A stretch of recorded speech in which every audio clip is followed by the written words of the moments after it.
Okay, hey everybody. I'm Jeff Lindsay, and you're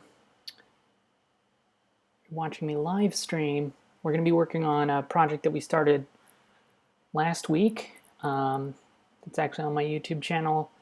It's a JQ as a service, so using SSH, providing a public SSH endpoint that just runs JQ. What does that look like? It's actually still running, I believe. Let me grab this.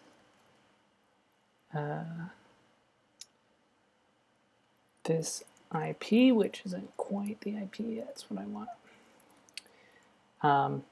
So if we have a JSON file here, like my GitHub profile output, we can actually pipe that into this random service on the internet and give it a pattern or a query that JQ recognizes. So for example, if I want to get the blog field, we can do .blog, and it gives me the same output as JQ would, because it's actually running JQ. We can do that in raw mode. Get rid of the quotes. And this isn't without some bugs. For example, if I were to do R first, it doesn't, because we're doing this over SSH, and SSH doesn't know that this is actually part of the command that we want to run because we're not specifying a command. It's going to assume that's an SSH option. So you'd have to do ----R. Or you can put it at the end, which is maybe the preferred way to deal with that. Ultimately, what this is going to look like is jq.command.io. It'll be a public service so that you can use JQ from anywhere without installing it, and do parsing of JQ on the command line. And this is also sort of a community project, kind of streaming the development of it, and it's open source. And if it doesn't get used a whole lot, we can always shut it down. But the source code will always be available. So you can follow along here. This is the repository that we set up a couple weeks ago. We did a deployment pipeline from using CircleCI to deploy to a Kubernetes cluster on Google Cloud. And we have that set up so we can actually just do a really simple, in this case, we actually just any merges that go to master get deployed as simply and as quickly as possible. So that's already here. And then we actually have the JQ service, which ended up being this simple. This is all it is, because this is run in a container that has JQ. And there's definitely problems with this. For example, another problem that we didn't end up kind of resolving last time is if there's no input, because we don't have the same luxury of actually being in the local terminal. So we don't know if you're running this in a pipe or not. And so it kind of assumes you are running it in a pipe, so it listens for standard in, even if there is none. And so that can cause a problem if you just want to look at help, for example. It will not close. It'll just sit there because standard in is open and you haven't sent anything or closed it. So these are some things that we would need to solve in order to kind of put this out in a more production-ready form. Travis last week also mentioned kind of what was it? I think just kind of rate limiting, and stuff like that to try and avoid curb abuse. And that's something that we might be able to do later, or can be left as an exercise for you guys. There's kind of two things that I want to do today. I actually don't think we're going to get to kind of deploying to the jq.command.io domain. That's kind of can involve some stuff, and there might not be time. Instead, we're going to kind of refactor this a little bit, get it ready for more production, a more production-ready code base. And although it's not entirely necessary for a project this small, just as an example of using it and trying it out, we have a component library. And this is maybe a new concept. I don't really know too many analogies for something like this, but when we started on Command.io about a year ago, we actually started with a component framework that was, yet another pass at this kind of ideal framework that I've been working on for a while. Actually, I did a version of this in Python. Kind of overlaps with it. In 2012, I gave a talk at PyCon, and I think it was at that talk that Solomon Hykes actually decided, that's what got his attention and reached out to me, and so we worked on Docker.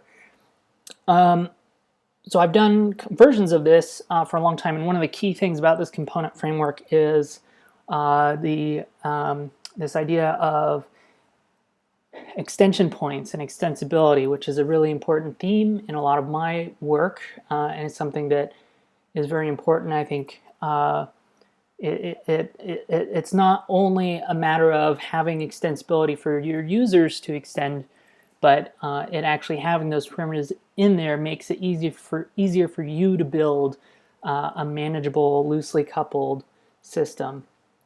So we built a version of this component framework that we used for Command.io, and it exists in a different repository called Com Lab, which has some other tools as well. The actual package is in here, package com. And it's basically a registry for registering objects, and then those objects can be looked up via interfaces. So if you write an interface for a way for another component to extend your component, you can define that interface and then look up any component that implements that interface. I know this is really abstract. I could probably give you an example if we look at Command.io, which I think is on this program still. So the majority of this is all using this component framework. It also introduces kind of some ideas in terms of organizing our code. So here's a component. Basically, one of the things you don't have in Go that you might have in Python is a module as an object. So you can't treat a package in Go as like an object, and so you end up having to create some kind of struct that represents that package or that component. And so the convention is to create a struct called component. Could be called anything, but unless you have a better name, you can call it component. You register it and you put all the methods on this, and this gets into dependency injection stuff and not doing package level functions, which is important for testability, and we kind of come back around to that. The other thing that this does is it lets you specify options for configuration. So every component has configuration, basically arbitrary kind of key value stuff that is then defined in a central configuration file. And then it's all sort of loaded up semi-magically. But the main thing is that your component can then implement various methods that are basically hooks for other components. So here, this is called app pre-start, which is a hook that's sort of the startup hook for this. And all you have to do is implement this method. You don't have to couple it to another package. You just know that this sort of daemon package is going to call this app pre-start, and so you know you can hook into the life cycle of the application by implementing this. And so you can do this in a lot of different uses for a lot of different things. A lot of the web stuff, we have a kind of you can turn components into micro frameworks as well. So because you have this really easy extensibility in hooks, you can create really tiny little, almost like micro frameworks. So for example, we have a web component that more or less wraps the standard net HTTP stuff, and then using it is both a combination of the expected serve HTTP, but also this kind of match HTTP, which is sort of a pre-mux way to route the request to a particular component. So this is defined by an interface that the web component defines, and so just by implementing that, it's now exposing endpoints to the web server. You didn't really have to hook anything up or add yourself to a mux or anything like that. You can just like define your component and load it in memory, import it rather. And this had some limitations. We did a lot of side effect imports, which was a little problematic when you don't necessarily want to import in a particular way. Another example, if we go back to the console, some other things that you could create hooks for that actually might it makes a little bit more sense, for example, is here's a hook that says web template func map. So you don't even have to serve HTTP. Any component can expose functions that are then exposed to the templates that are rendered in the web component. So here, because it's not exposed anywhere else and we need it, we expose a title function, which is just the strings title function. And so that's kind of the gist. Obviously, everything else, you don't have to have things that hook into it, but we built Command IO this way, except for using this old version, and the problem was we got the extension point stuff down with a couple of interesting caveats. For example, the way you actually look up extension points was a little bit cumbersome because you have to do some type assertions.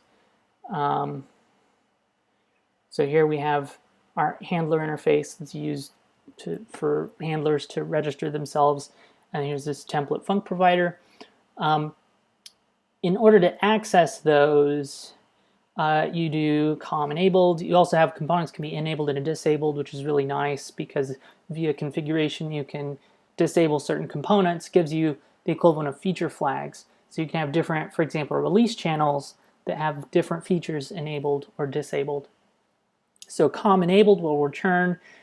This is a really interesting Go hack that most people don't know that you can do. You can create an instance of an interface, and this is used with reflection to then look up any registered components that implement the handler interface. And then you get those as empty interfaces, so you have to do type assertion. And so this you end up wrapping every extension point into this kind of helper function that grabs them from the component framework. And then there was kind of an aha moment when I realized you could do the same thing as a lot of the unmarshal interfaces, where you can pass a reference to an object that's typed, and therefore you don't have to do any type assertions. But then an even bigger aha moment came when I found the Facebook Go,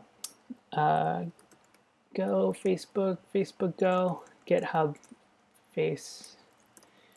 Facebook Go Inject, which is a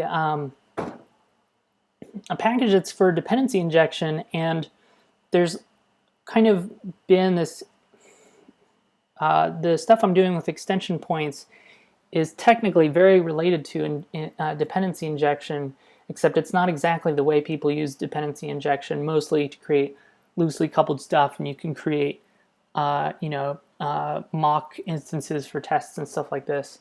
And so this inject package, let's see, hopefully there's a good example here, lets you define structs, and then you use, what are they called? Tags. And say inject, and any object, again, has a registry, you register objects, and then it'll use reflection And if a struct object of this is registered, it'll go and see, does it have any other objects that are of type name API and planet API, and then set those for you. So you don't have to create a cumbersome constructor interface where you pass everything in. You don't have to have a lot of boilerplate code. And this is really pretty brilliant. And then I realized, well, you can use the same interface for extension points, because the equivalent is basically the same thing. And again, you can, instead of name API, instead of doing pointers to typed structs, you can do interfaces, which makes a lot of sense. Now you can program to interfaces, and that's of course how you would use it with extension points. You'd have a slice of a particular interface, and then that's registered with all of the components that implement that interface. Now you've done away with that having to do this helper function wrapper and having to do type assertion, doing more boilerplate code. And then also there's the another pattern in our in the command IO component system where whenever you have a pluggable system, so your backend driver, whatever that is, but that's defined, but the driver that you use is defined by configuration. So you want to actually look up from configuration what the driver is and then set it. So all this came together, kind of used Inject and did a new version of this component framework, and that's kind of what I've been working on the past few days, is trying to get it, flesh out all of the functionality. And so I wanted to start using this, testing it out in an actual application. There's a bunch of things lessons learned from the previous one that's implemented here. Ultimately, this is the simplest, most elegant version of this, and it solves the dependency injection problem, which the previous one, we did a lot of package level functions, and it was really hard to test our components. And now, because this is basically borrowing the model that the Facebook Inject package has, we have all of this dependency injection stuff. So using this, you get better testability, you get better extensibility, you get better configurability, and ultimately you can make more reusable units of code.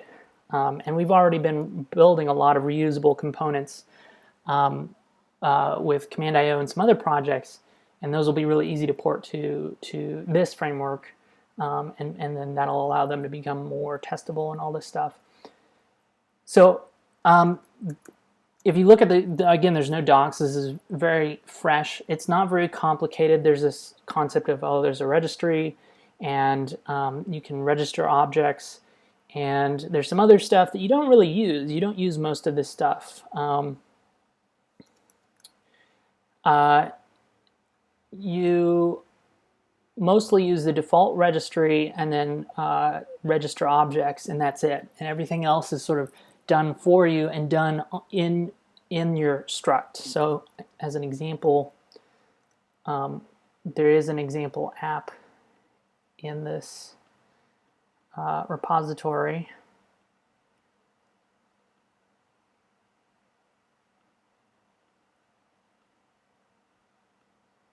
Okay, so this is maybe a common looking component. So here we have our foobar app, let's say, and it has a component, and you can clearly see this is sort of the core, the struct of the package, because it's called component. There's a couple of things here. One is this really helps solve the logging problem. You can create components that program to a logging interface, and then basically you get pluggable logging, so you can decide which logger you want. And so components written against that interface are not now dependent on some logging system. And a lot of components, are more like libraries, and there isn't a whole lot they should be logging. So we actually define some interfaces that are specific to debugging. So if you're building a library, oftentimes you only have debug logging. So you can just program to a debug logger. So in this case, we're saying there's a log field, and it's an object of a debug logger, and this is going to point to a singleton in our registry. Same thing with web. If we want to reference to our web component, we can just have that directly here, and that'll be set up. Then we have this this is abstract. This is a very contrived example because it's very early. So this component is defining a handler interface that has a method handle foobar, and it actually is defined by configuration. So a configuration file can define which handler this component will be using. And then I'm kind of going in reverse order here. There's some other things I should explain. So another sort of built-in primitive, one of the first reusable packages that is a component package itself is this daemon package, which is very simple. All it does is define a component that has initializers. So these are all extension points. Any component can implement these interfaces. So you can implement initialize daemon, terminate daemon, and those will get called at the beginning and end of running the daemon, and then you implement services. This is using another interface from another library because we don't have to define it. It's actually implemented a great sort of process supervisor style service package where all this interface is basically you have serve and stop. So now if you implement a component that has serve and stop, it'll be registered and run in the daemon as another service.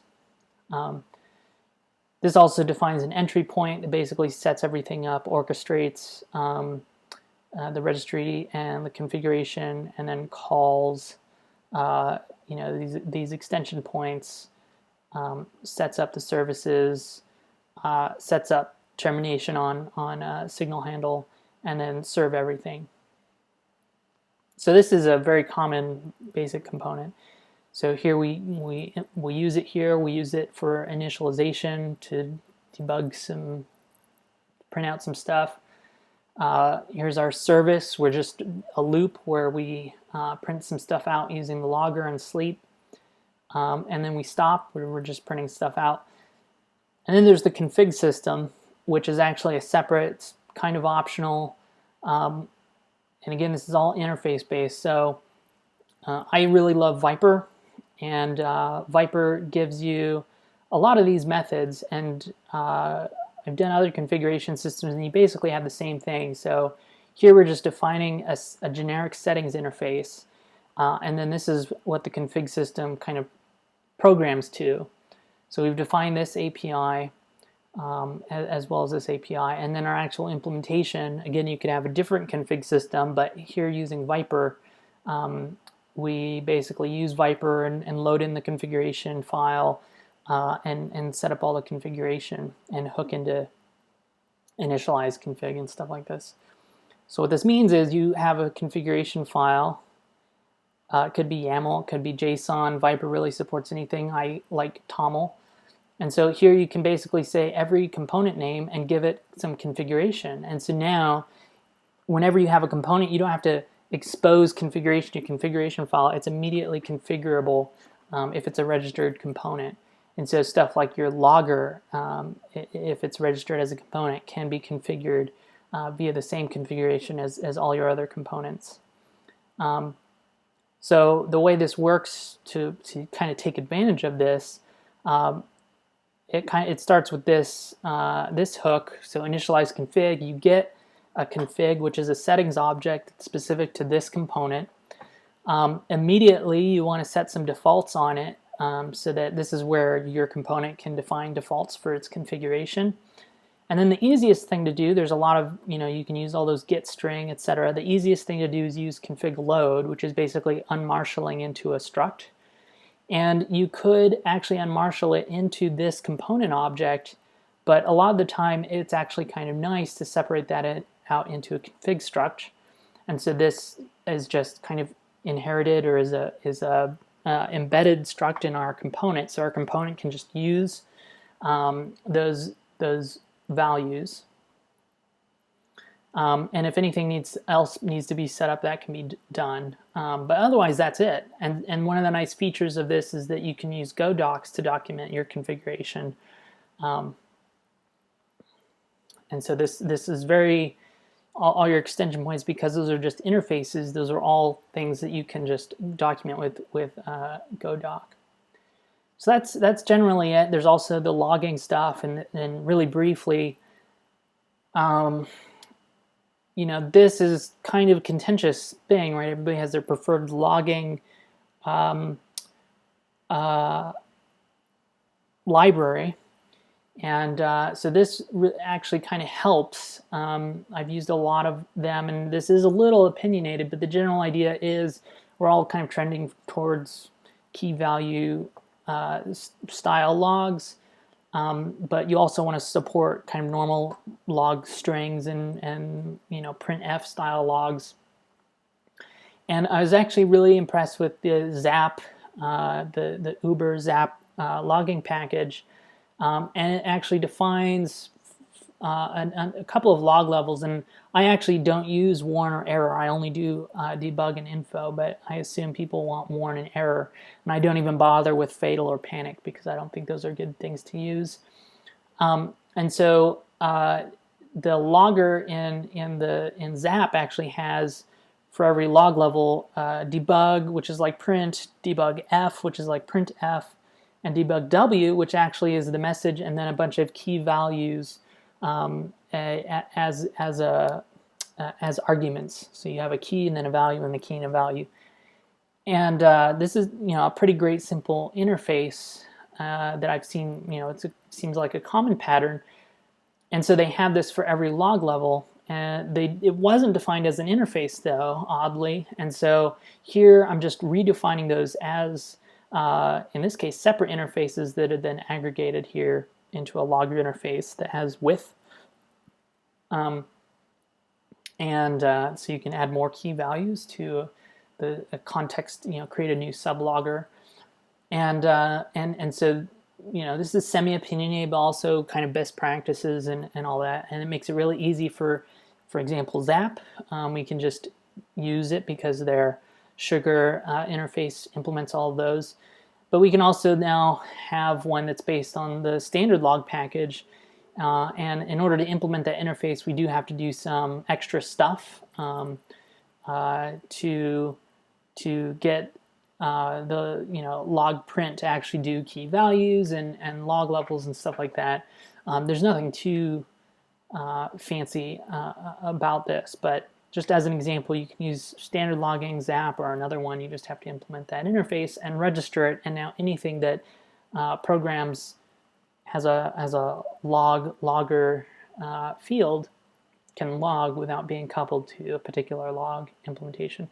And so those are very common things that a lot of applications, no matter whether it's a web service or you know, an RPC service or an SSH service, right? Those are all different kinds of daemons. Maybe it's a worker daemon. You know, there's a lot of common things that you need: configuration, you know, registering multiple services, logging, and stuff like that. And so this framework gives you kind of a lot of that out of the box, and then you can start building on that.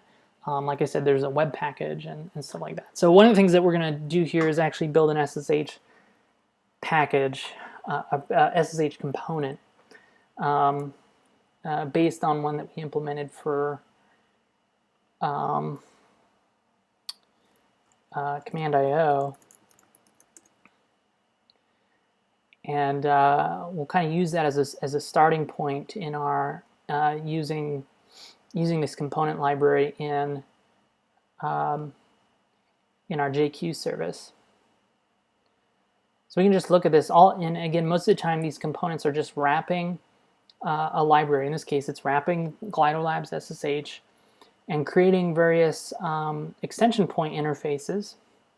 So for example, handling SSH and handling authentication are kind of the two hooks that you would have in implementing an SSH service.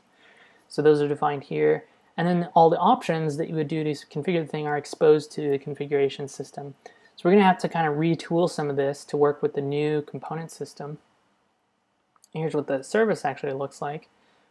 Stop and serve. There was no sort of like, I think there is, the Glider Labs SSH does have a graceful shutdown now, so it can actually do more than just closing the listener.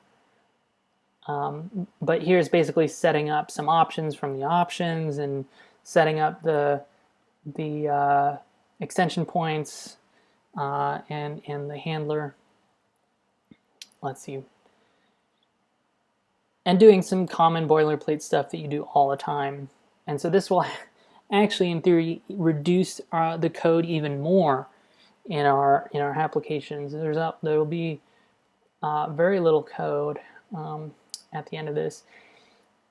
And this is not by any means the most ideal SSH component, but it is the start of one. And you can see this is not its own package, and it's not part of Glider Labs SSH. The idea being that that we'll get there. Basically, if we keep copying this and replicating it and tweaking it, and then eventually we'll have something that's general enough that we can put in Glider Labs SSH. So this is another instance of that. And so that's what we'll be doing. So this is actually going to make our code a little bit more complicated, but that's fine.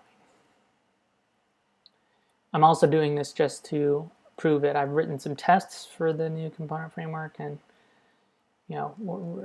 written it many times, but you never know until you actually use it. If you have any questions or anything, be sure to chat. I think, I never know if this chat thing is connected. I'm going to say, is chat working? I never know if this live chat dialog I have on the side of my screen is working. You assume it does, and then one time I realized it wasn't, and afterwards I saw a bunch of chat that I never responded to because I didn't see it. So it would be nice if someone could say something in case it's not working, or so that I know that it is working. So hopefully we should be able to get through this pretty quickly. Hey, Nathan. Thanks for that.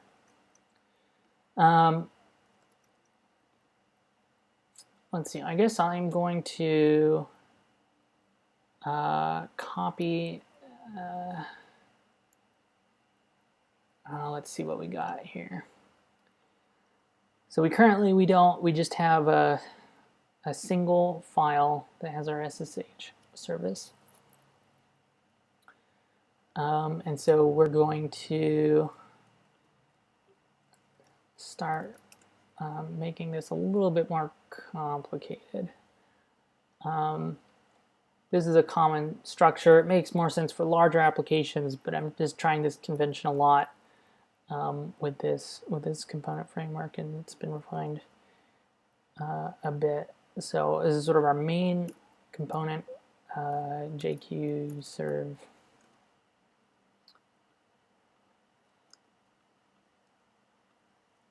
And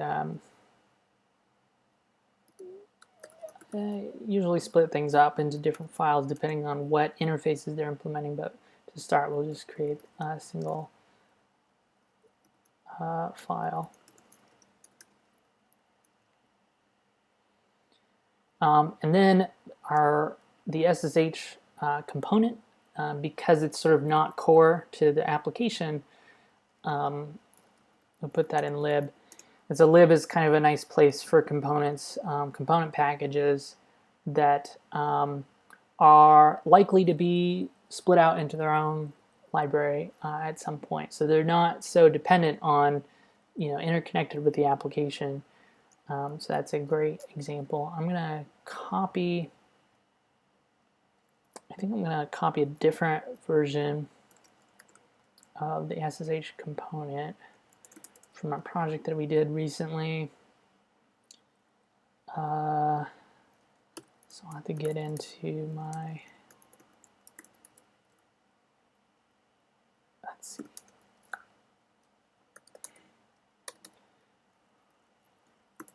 Hopefully it's okay if people see this. This was a project that we did for WP Engine, and you won't really see any of it.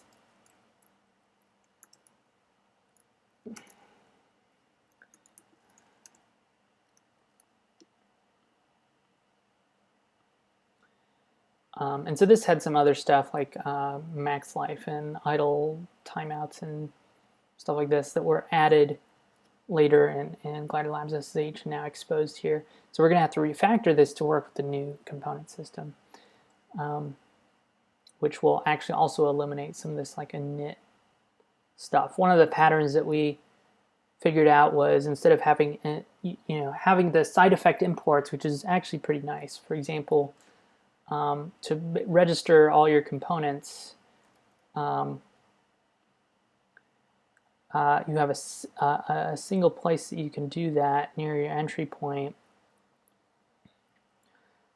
So we'd have modules or components, and so here's a file where we actually do a side effect import for all the components, and that would call their init and register, sort of self-register. That is, so you don't always want that to happen, and sometimes there's inconsistencies. So like this one, it's done a little bit differently because it's a reusable library and all this stuff. So kind of rethinking that, one of the patterns that we did is actually having a separate subpackage called a init that will do that. And so that way you can still do a side effect import. You just do /init, and then you have the core package is sort of side effect free.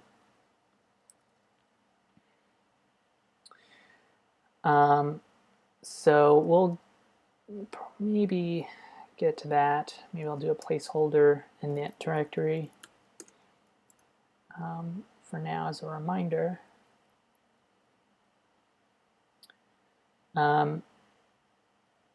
So one of the differences is that our configuration, we can actually put all the configuration in a component.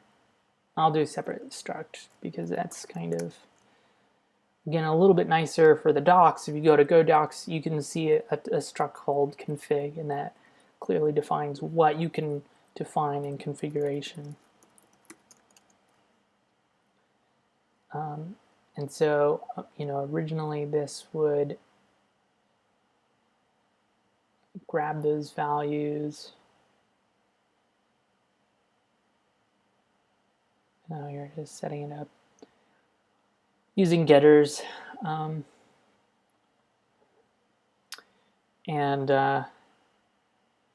so we can do that a little bit more nicely now with a config. So we can do listen adder, which is a string. We can even grab the docs from here. Previously, we had this field that let you define a description for the configuration, assuming that there might be something that will export all your configuration and have comments to say what the configuration is. But since we started doing things this way, we can just do comments, and then it shows up in CodeDocs. So we might end up changing some of these because we don't always want to point to a file, but for now it's fine. It's kind of a path, but I guess we'll leave the name for now.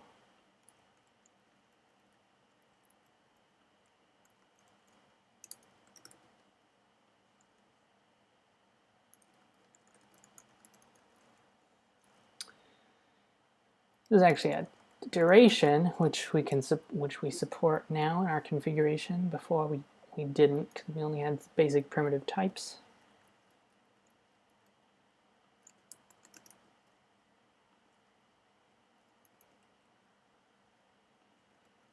Let me know if you have questions about any of these fields, and this is not exhaustive. We'll over time have timeout and duration,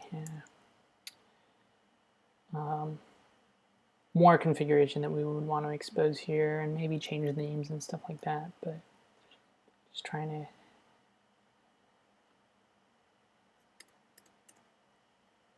get to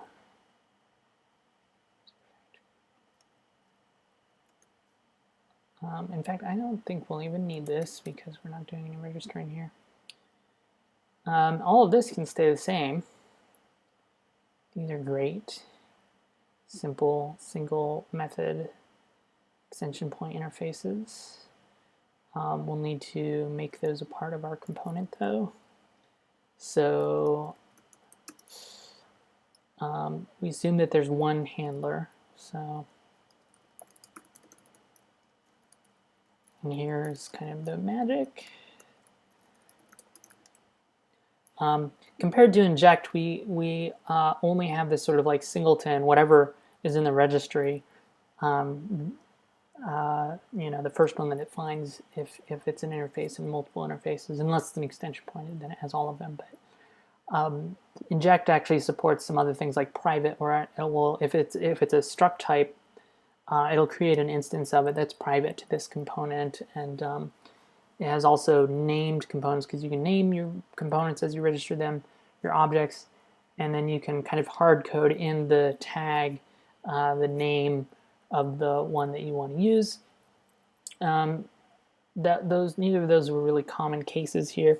The nice thing is you can still use inject if you need that level of complexity in your dependency injection, but for these kind of components, this is pretty much all you need.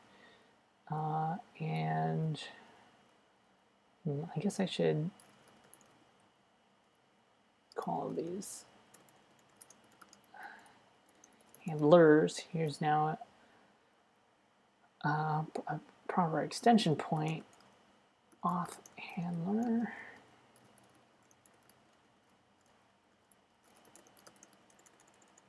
Extension point. Let's see.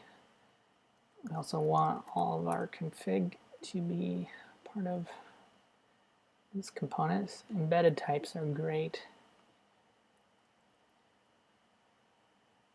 Okay, so you can have multiple auth handlers and a single auth handler. And of these types, okay.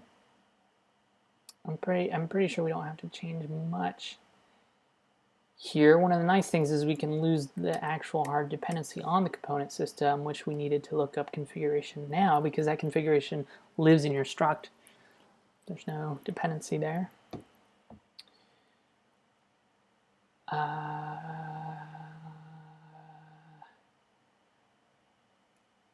I guess there's some other stuff that we added later, so we can get rid of that.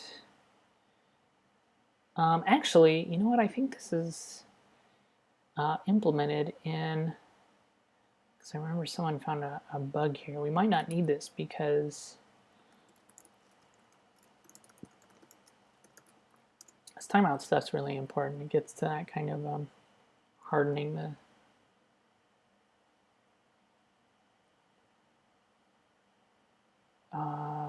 let's see, what was it?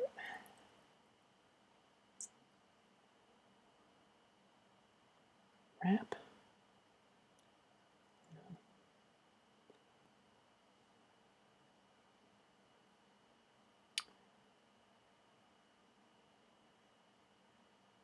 I guess I could look in the example apps, but okay, so it was a connection thing. It's actually built in now to the package. So it started initially as a hook, so that you could actually wrap all the SSH connections with your own connection, which we did here. Created a timeout connection that then let us wrap the read and write methods to basically update state that's useful for determining an idle detection and then a maximum kind of deadline. So those are the kind of two common things that you would implement with SSH is, you know, a maximum life, you know, after 24 hours, it'll kill the connection. Or if there's inactivity for 15 minutes, it'll kill the connection. So originally there was, again, this hook that is here. So you could create an option in SSH to wrap the connection, and you could set all this stuff up. But now it's actually built in. I think we decided to do that. And since then, people have been submitting patches, so that's good. I guess where I want to look at connection, that's right.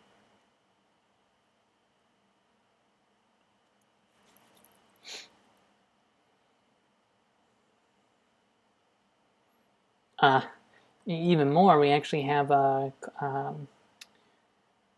some more functionality in here that lets us detect when the connection is closed, which is a non-trivial thing. We actually do that with context, which is really great. So the context you get in your session handler, you can check on context done, and put that in a select, and that'll actually tell you if the connection has been closed pretty reliably. There's some edge cases I'm sure that we haven't found yet, but so that's great. We don't need any of this then. And we don't need to wrap the connection. So if there's anything else that we wanted to do, we could still wrap the connection, but we don't have to. We do have to tell it what our max life configurations. Let me see how that, I think it's just on the server.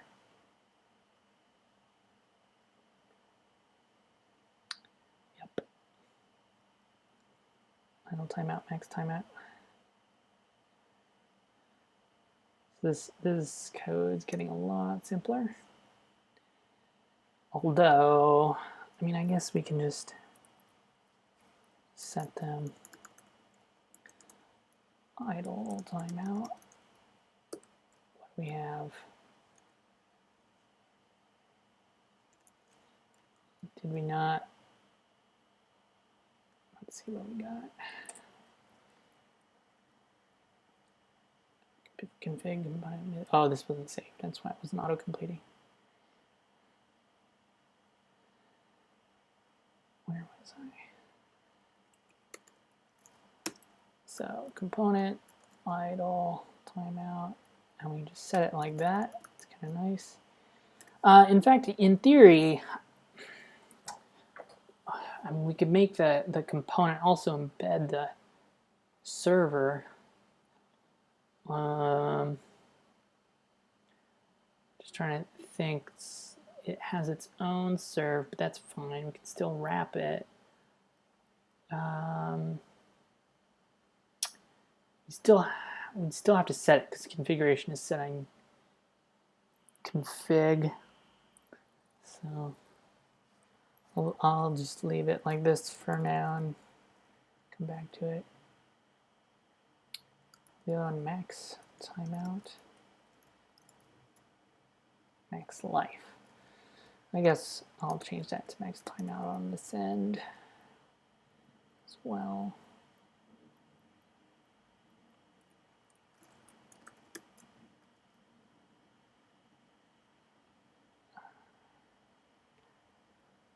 Okay, and then we have all this stuff. So as well, we can do listen adder and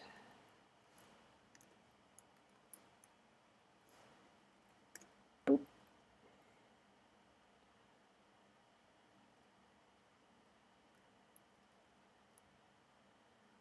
Oh, I see. That's what that logging stuff was for. We'll get rid of that, and we can actually use our logging interface now, because here's a component that needs to log something, and man, it would suck if it was hard-coded to some arbitrary thing like it was apparently for this client, and or using the standard library logging when you want to use something else. So we'll add a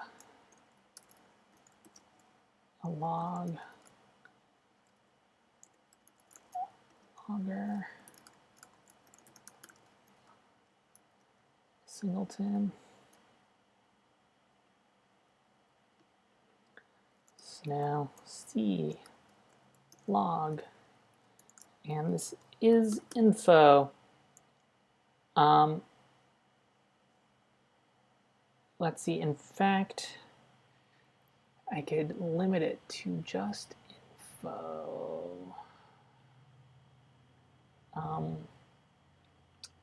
Which is a little nice because, again, the Go docs will have more kind of semantic information about this. If we see that it's just a logger, it's like, what kind of logging is it going to do?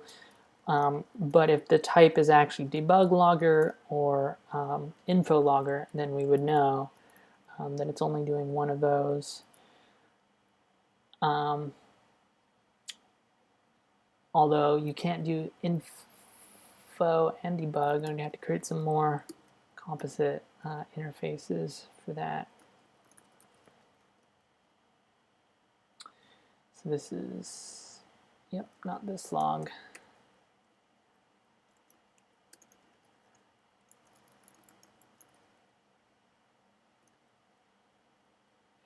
Go. So again, that's using these interfaces. So that actually exposes different ways we can actually do kind of key value logging here, which would be nice because if you build an application and uses this SSH component and you had structured logging everywhere else, it would be kind of lame if this didn't. But for now, we'll just kind of leave it here. We'll do info f. And a lot of the time, the context, the previous version would actually always, instead of having to have like SSH in the message, it would tell you where it's coming from, so you wouldn't have to have kind of redundancy and verbosity. So here we can just say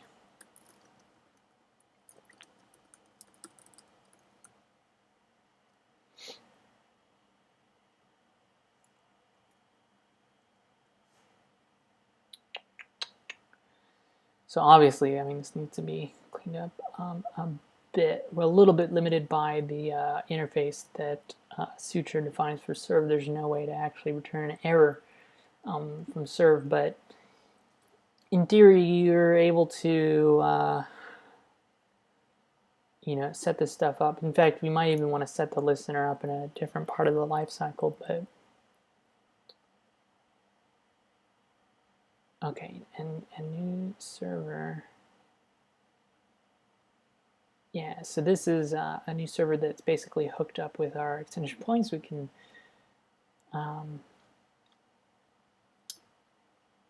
because it's here we're using package level stuff. Again, much harder to test, so we're gonna have to change this so that it will be something like this. Although I might want to do this because I remember we did this for testing purposes, I think. I'm going to do it this way, and then we can change it later once we realize what's actually going on. So in this case, this component will only support public key auth. We'd have to write some more code to have it support auth handlers for non-key based authentication, but so that's interesting. I thought we had actually made it use multiple auth handlers. Check one if it failed, check another. I guess we could still implement that. Might as well. It makes sense for authentication, not as much for session.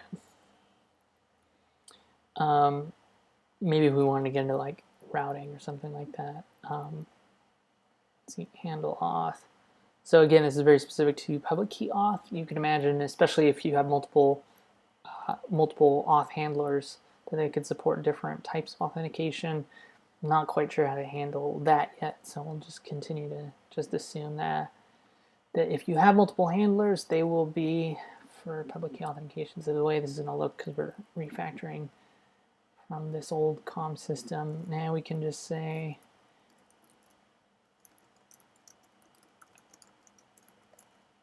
auth handlers.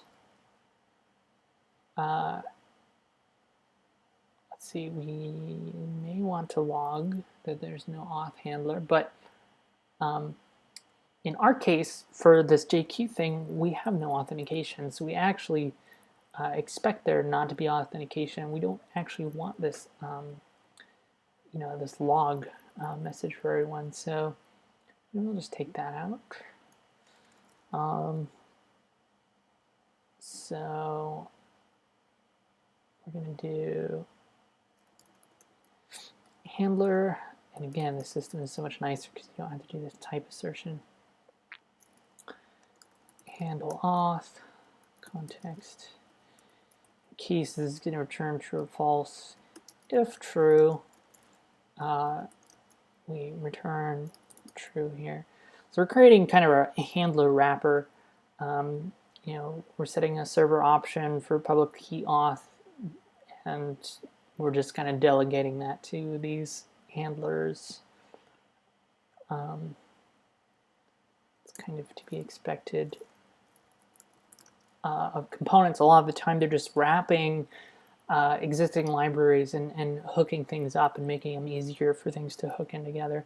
You can imagine kind of more specific, kind of app-specific stuff. For example, I think there's different, if you want to get into like caching, if you look up, for example, we do GitHub authentication a lot, which can be a component, a reusable component, but then we want to cache that and stuff like that. So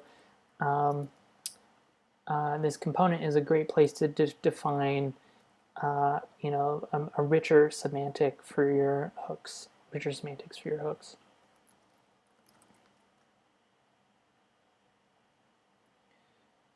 And then here, because we've set it up to only have a single handler, this is pretty simple. We just say session handler.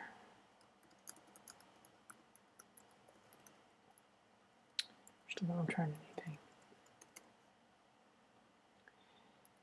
So this assumes that there is one enabled. If one does not exist, this will be nil. But of course, in that case, you didn't set up a handler, so you should probably expect there to be a panic.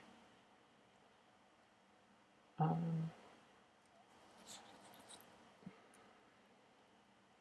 think all of this is good. What's this? 17.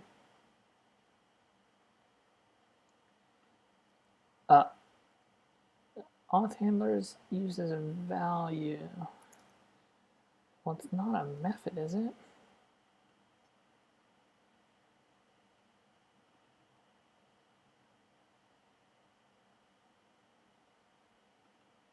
Oh, range. Every now and then.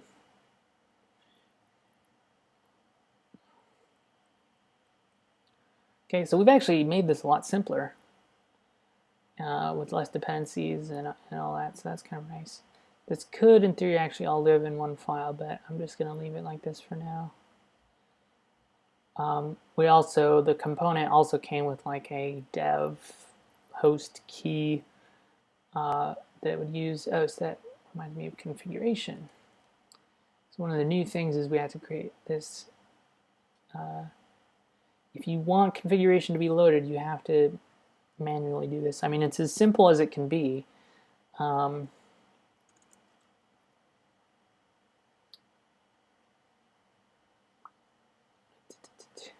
you need some place to be able to set the defaults and decide how it's actually loaded. Because again, you could load this into the component, or you could load it into, another struct somewhere else, or in this case, this config sub.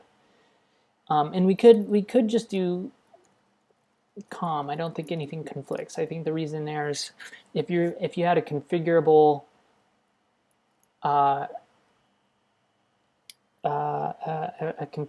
dependency, where you would do something like config, where you can say in your config session handler is the string name of a component, which would let users define what the session handler is via configuration, then that's a string, but here it's a session handler. So you'd have to get into how the unmarshalling is done. Now you can do it with a hook that'll kind of, but I didn't want to get into all of that. So, but yeah, in theory, we could load all the config in here and have all of this as part of the component. But again, I feel like this is a little bit more explicit. And again, thinking about Go docs and stuff like that, this makes it more clear what is actually configurable in your config files. So nope, we don't want any of this. We did have defaults though. What were they? I kind of deleted everything before I had a chance to look at those defaults. Do you want to look at? I guess I could do that.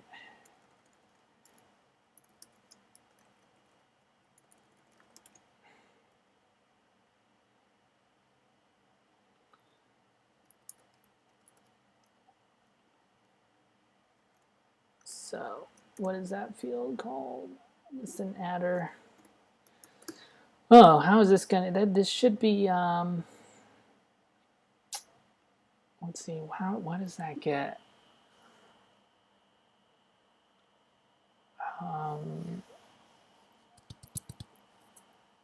That translation. If I do underscores, we'll find out.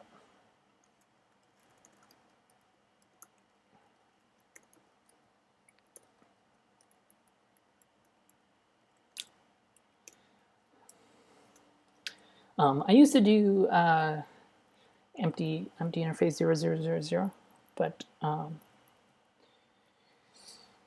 that's not always desirable, especially as a default. You want to actually run something that listens on all interfaces, because if you wanted it to be really private, for development, you don't necessarily want it on a public interface. So as a default, this is maybe a better default.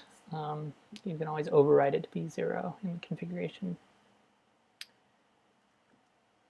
What was the other thing? This path. So yeah, that's kind of weird because this is actually dependent on where this package lives.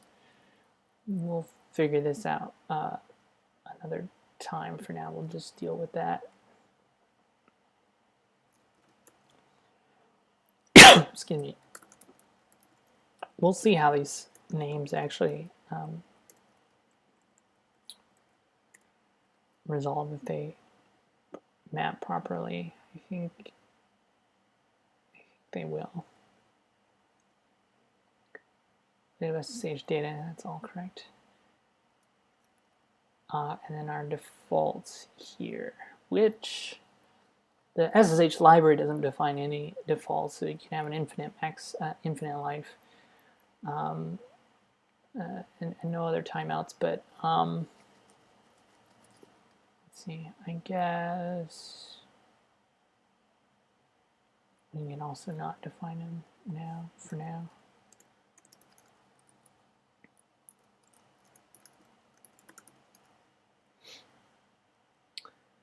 Yeah.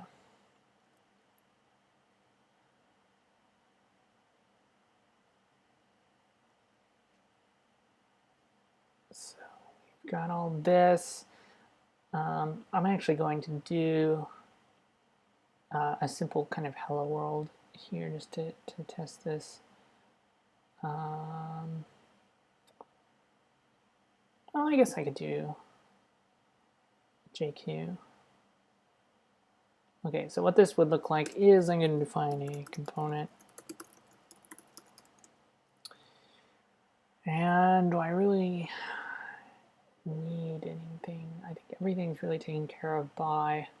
So, sometimes you do just have kind of an empty struct that you use to implement methods on. So there should really be an API for this. In fact, I'll do that now.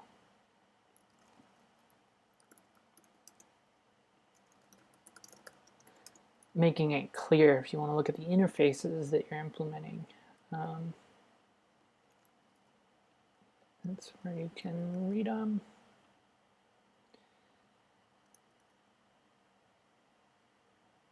In fact, and config could even be in its own thing as well. Why not?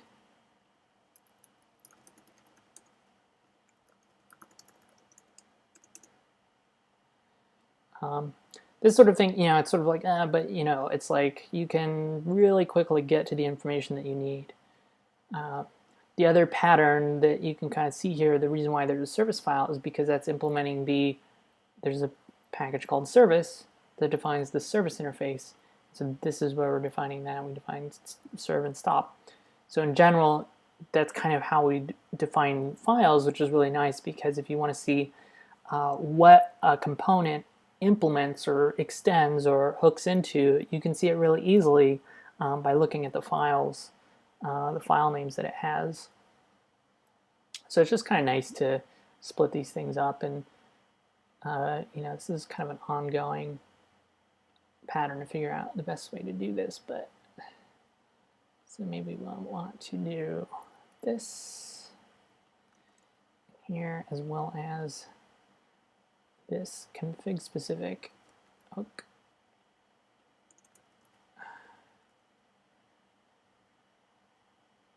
And so that kind of leaves this to be really simple. I don't know if that maybe will ultimately live in like API or something like that, because what you need to actually do to interface with COM now has become so minimal. I mean, we don't even require it in here.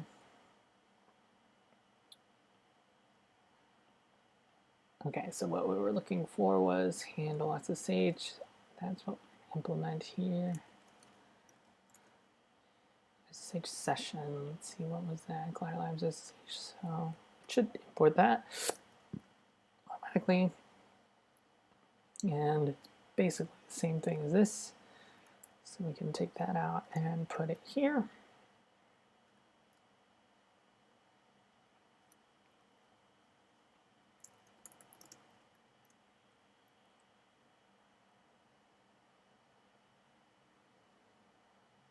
Oh, it's confused.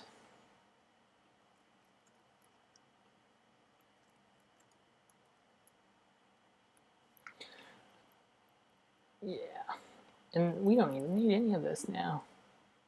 But we do need an entry point, so this can be our entry point. We will use daemon. So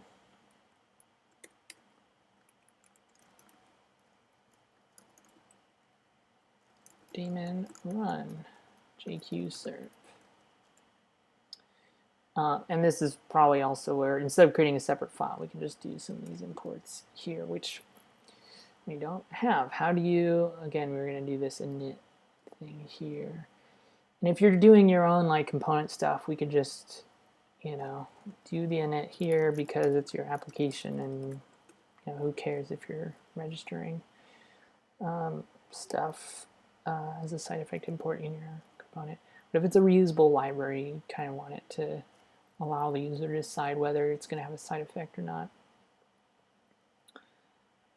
So in this case, com default registry register. This has gotten a little bit more complicated than the previous interface, but it's fine.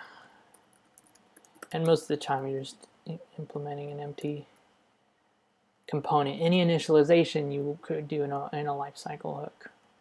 But if you really needed to, you could set something up here. So in this case, I want to do, I'm going to do that twice. Where does this live? This is in, I might have to move this application because of the paths. I should take care of that.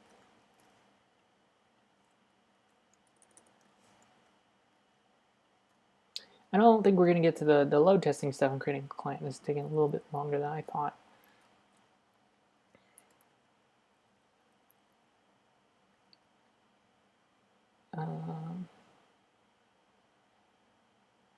So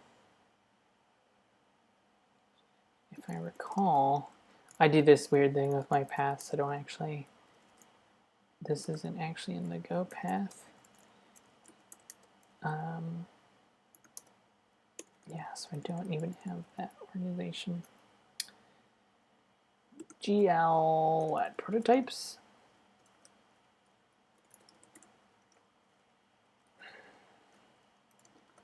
And then I'm going to move, so I should close this into this.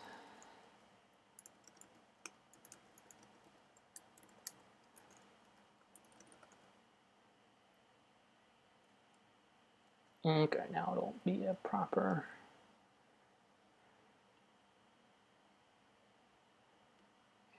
Go path.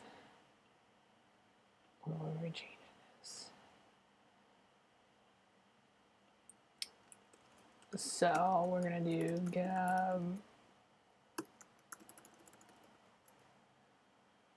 JQ command app JQ serve. So this is our how we're getting this registered, and then the other one is the same thing, but in lib ssh, but we're going to create an init package because we want to assume that someday we'll spin this out as a separate thing that will be reusable, and we won't want to assume it. Something like this.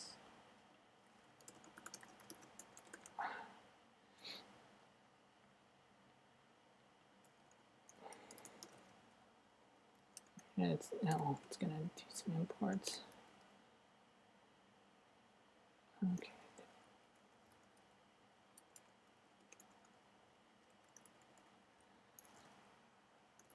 SH component. Nope. We want this, which is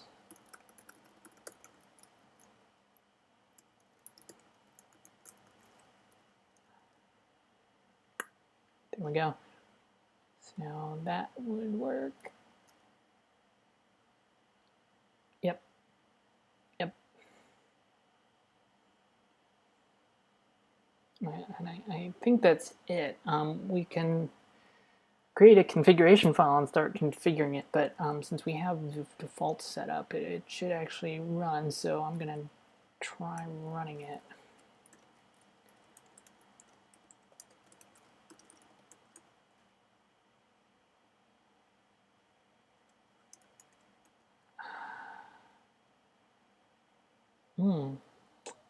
Yeah, interesting.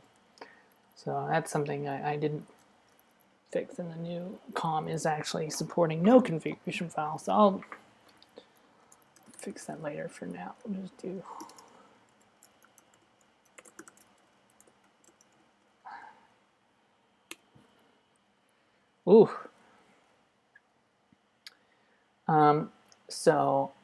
because it's using defaults, I assume that this is actually happening because of the name resolution. So going from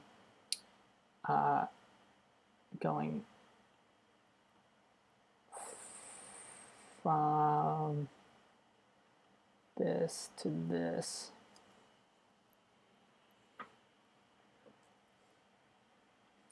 And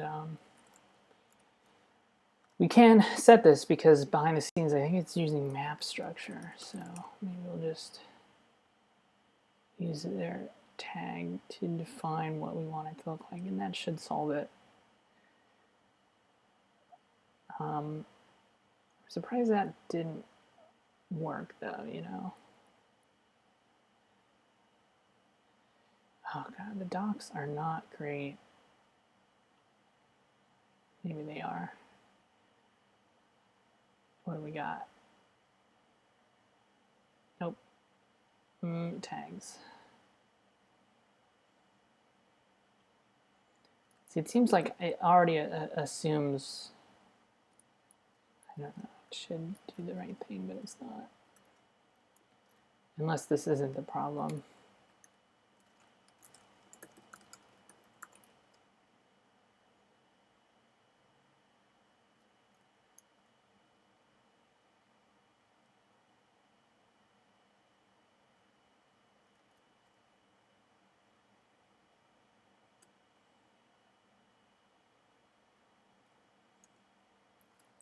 Okay.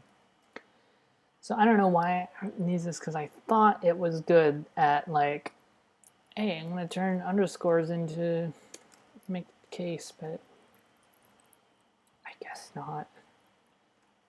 So we should do this.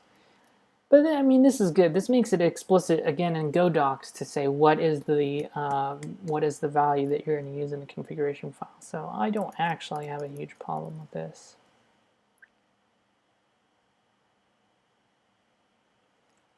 Even though we're not using these.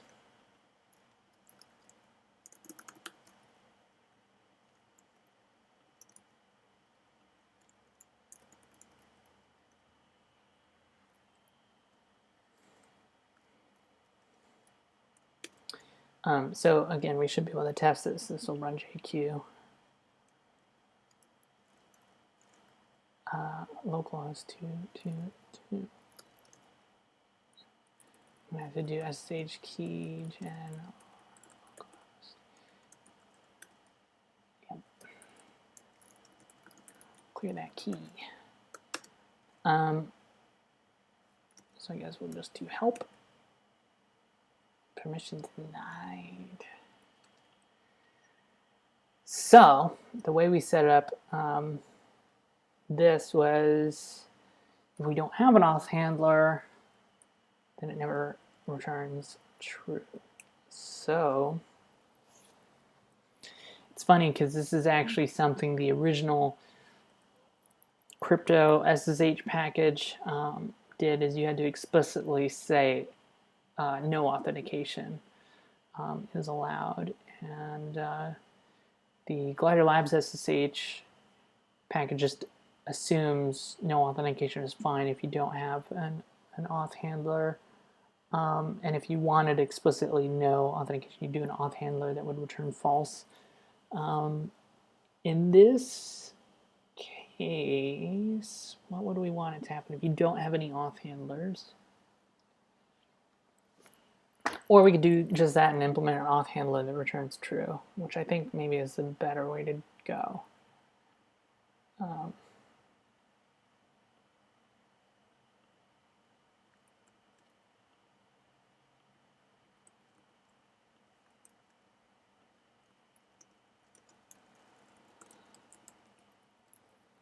That's simple. Don't do anything, just return true.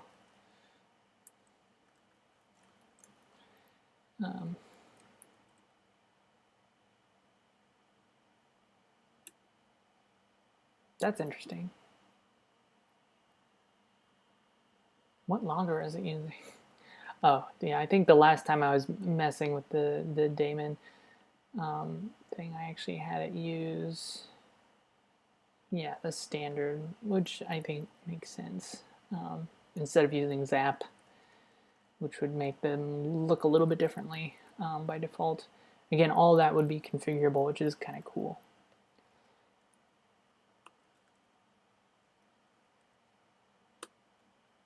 Whoa.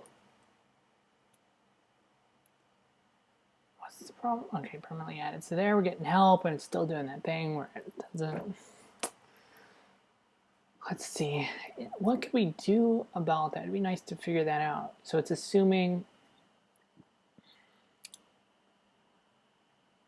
because we're just handing it off, we don't really know, for example, that you actually want to process anything, or if you're doing help. I mean, we could look and see if it's -H and then not care about standard input. But then are there any other things that are like that?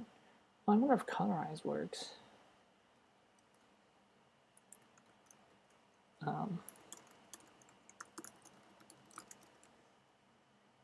No. Dot. Yeah, that's cool. JSON colorization as a service.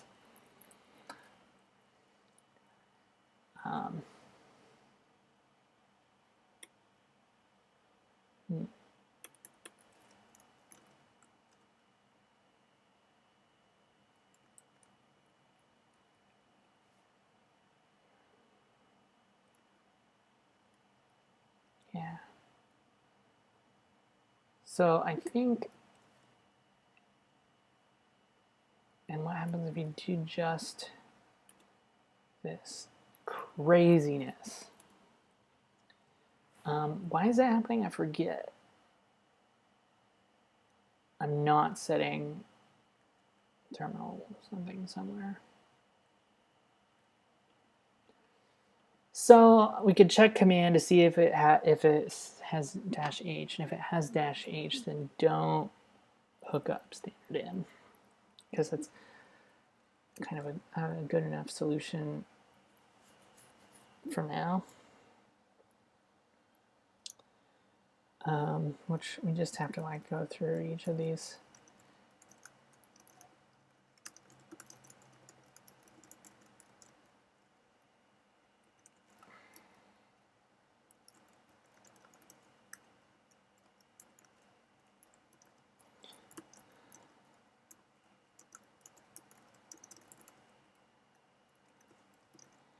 If not help, it's kind of weird, but I won't fix this, but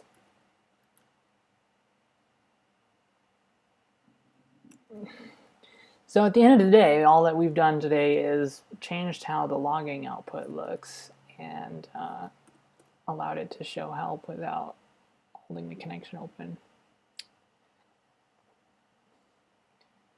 It's not using a consistent, because the default, remember our default was to always use this, and if that's the case, then it should always be the same. Like, it shouldn't complain that it's changed, which was the whole point of this default. You know, for development, it'll always be the same, because otherwise, if you don't, it'll generate one. If it generates it every time, then you're going to record it and it's going to complain. So maybe this is not getting configured properly. Did I take that out? No.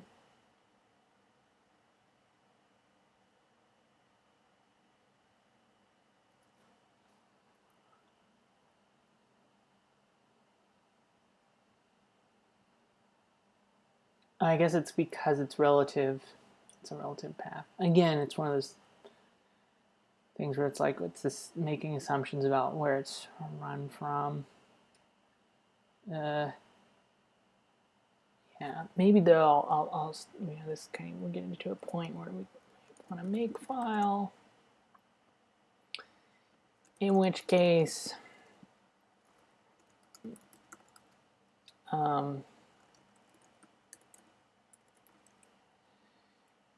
we do go build execute serve into the current directory. I think also want to move this up there.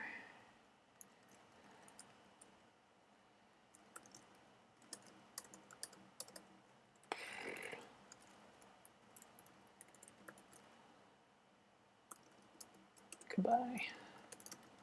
So now we don't have to get in here anyway.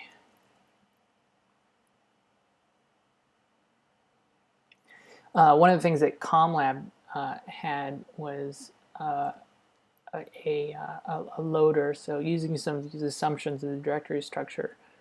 And I did do wrong order things. I want to do this. Is that the problem?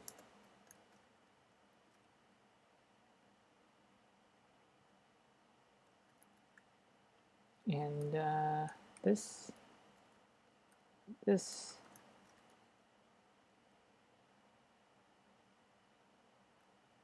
There we So now if we run it, it will be in the right place for that host key. So I'll get rid of it one more time. Run it. Works fine. Close it, run it again. It shouldn't be generating a new one. It should work fine. Reminds me of when we deployed this to Kubernetes and we had to get a persistent key up there. Well, we solved help and did this refactoring. And so far, it's working out. Like, this is the first kind of real-ish application that's using this component framework, this version of it. So, it's pretty good. Just thinking maybe I want to stop in like 5 minutes, which we didn't even get to the load testing stuff. I mean, we got to write a client. I mean, that's going to be a lot. I don't think we can do that in even 30 minutes, so this might be a good stopping point. Any other questions? I don't know if anybody's still watching. If you are, feel free to ask any questions in the chat while I'm around to answer them live. But let's see. I guess I should commit some of this.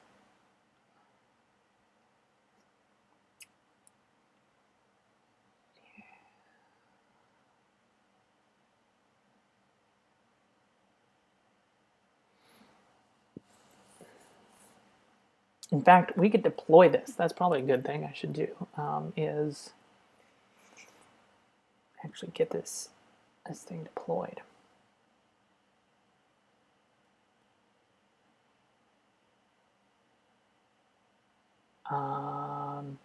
Except we've introduced this configuration file.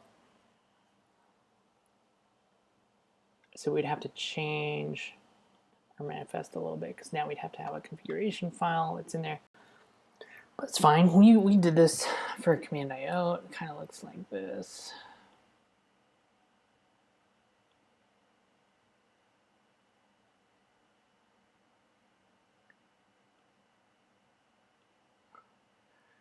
Actually, the first thing, we have a config map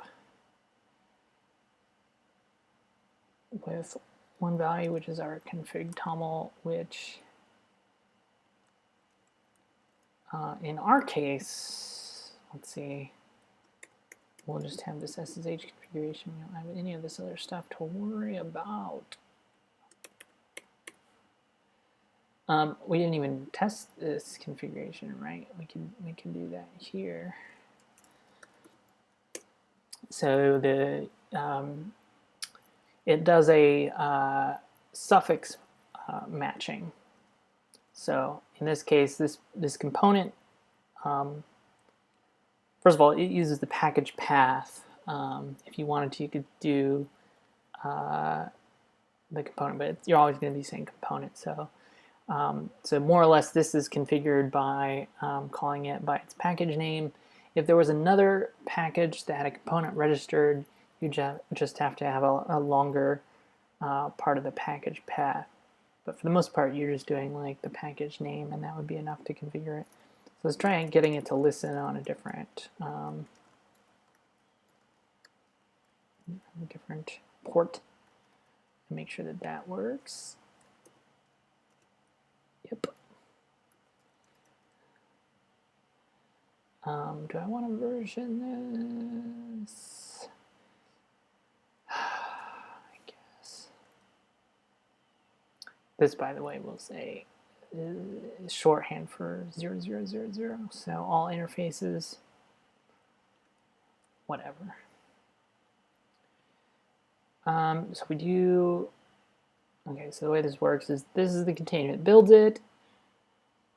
We do have another dependency now that I think we would need is com and anything else in here.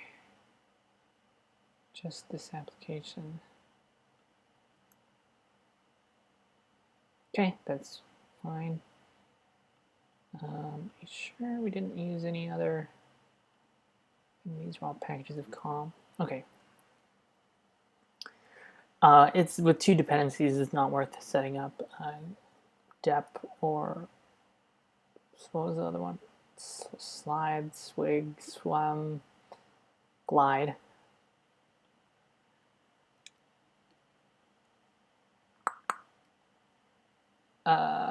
Maybe we want to,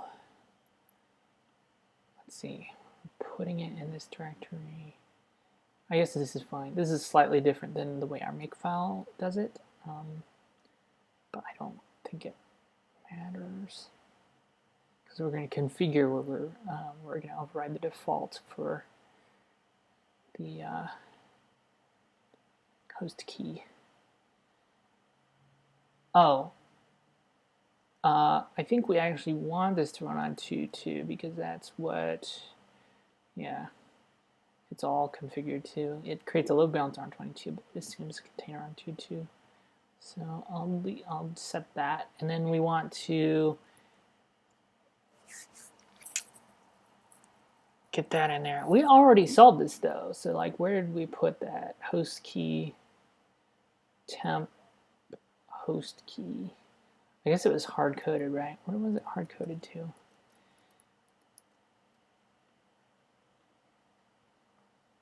Host key, temp host key. All right, well, then it's temp host key. So before it was hard-coded, now we can configure it in this configuration file. Okay, we need this to be put in the right place, though. Although we can actually define where this is with an environment variable.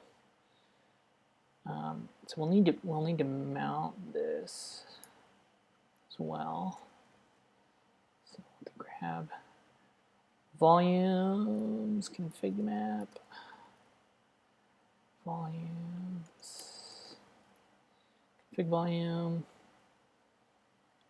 Let's call JQ command like everything else. Where is it put?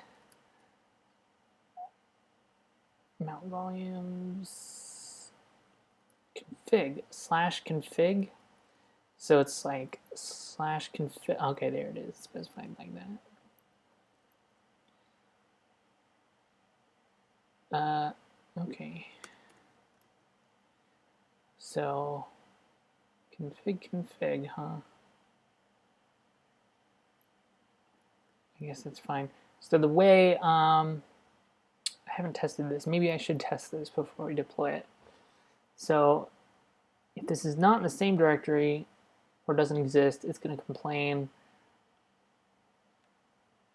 and it won't start, right? But we can actually set it with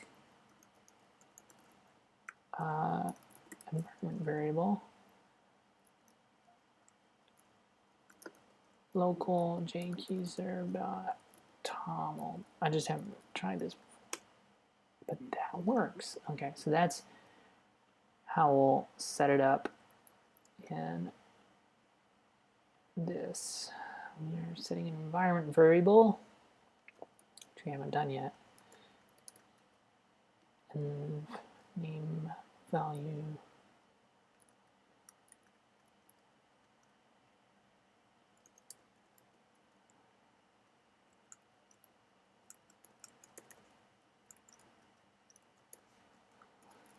So config toml, I guess, is what we're going with.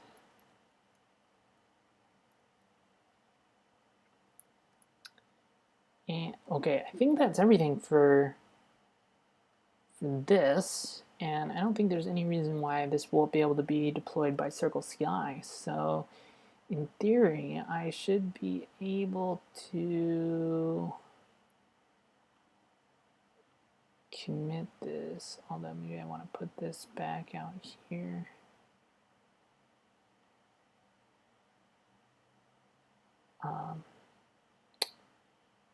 Yeah, okay. Okay, and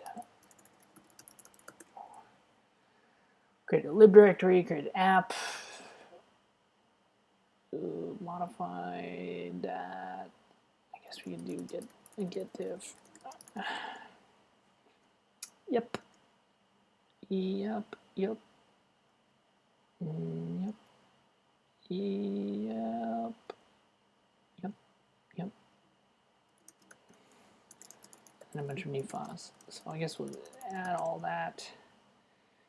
All this stuff. Using wirelabs.com.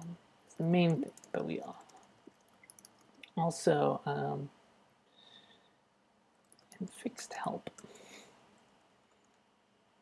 That's about it. That's all we did today.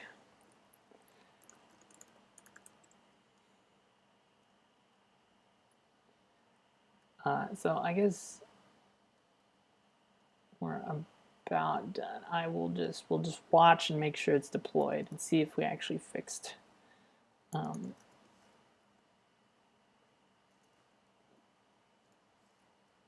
close.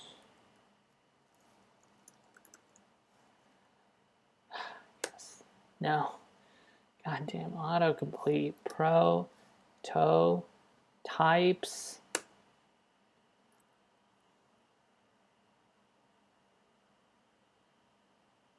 It should actually already be deployed. Like, it's taking longer to load this page than the build.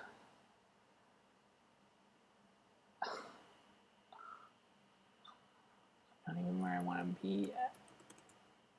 Oh shit, it failed.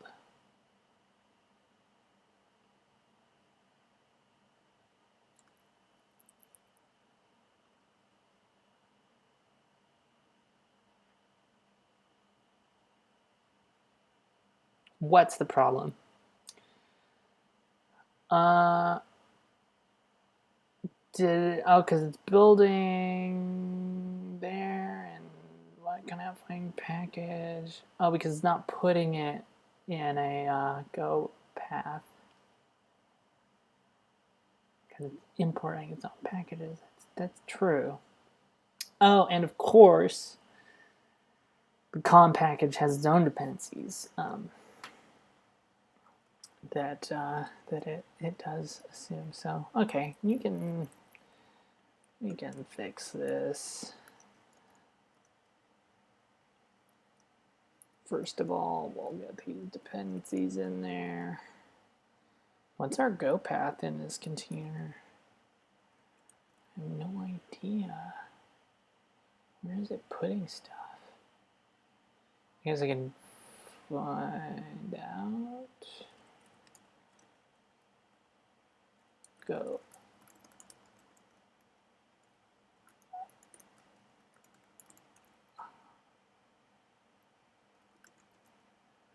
Go path is go, which we're in. So source. Okay, so we should put this in /go and make that our working directory, I guess. We put it in the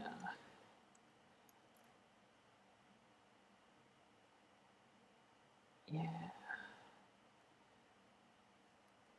Now this is a really long path. But whatever. Okay, what else? Is there anything? No, this should do it.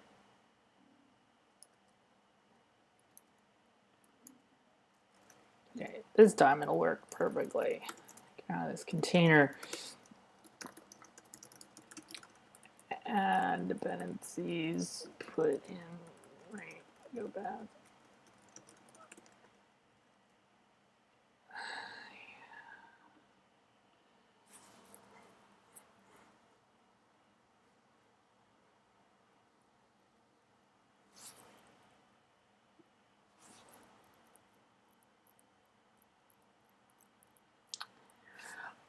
I don't know if you felt like we got a lot of accomplished, but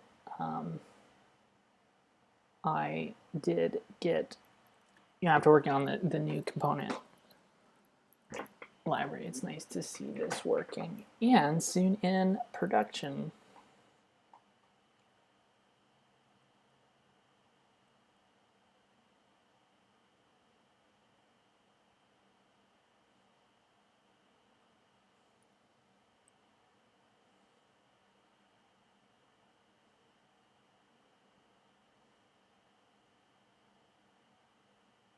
Ooh, it built.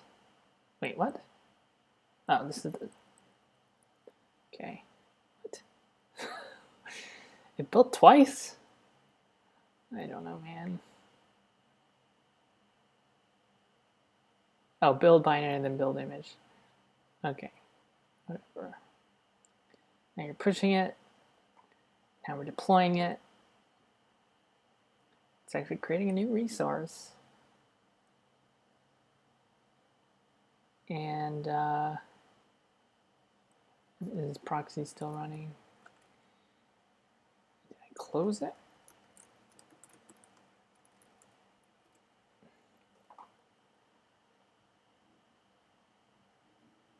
Why does it take me here?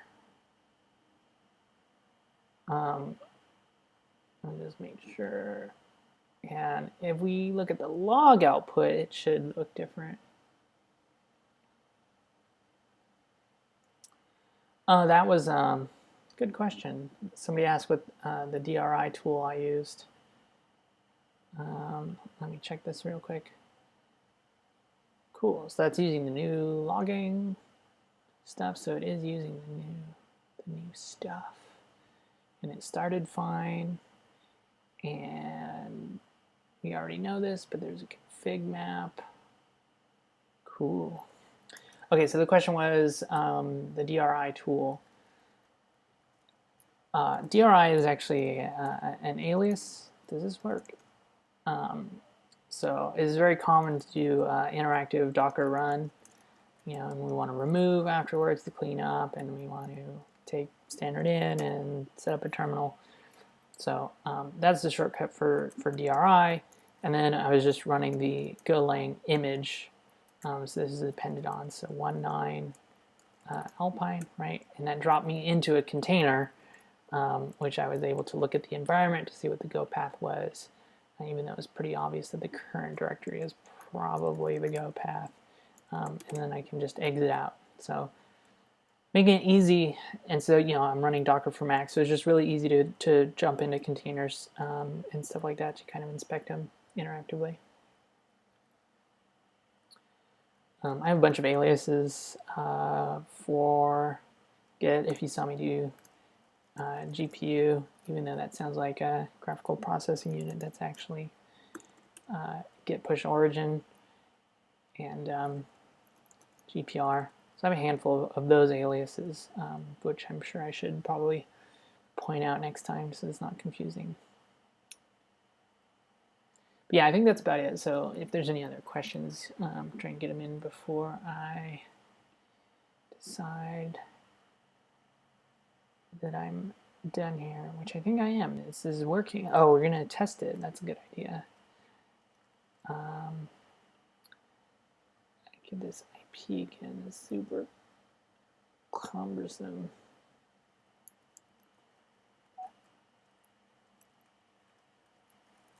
Okay, and I shouldn't have to worry about host keys because that's persistent. And I should be able to do -h, and it will close the connection when it's done. Okay, I need to do --, but now it'll work. Yep.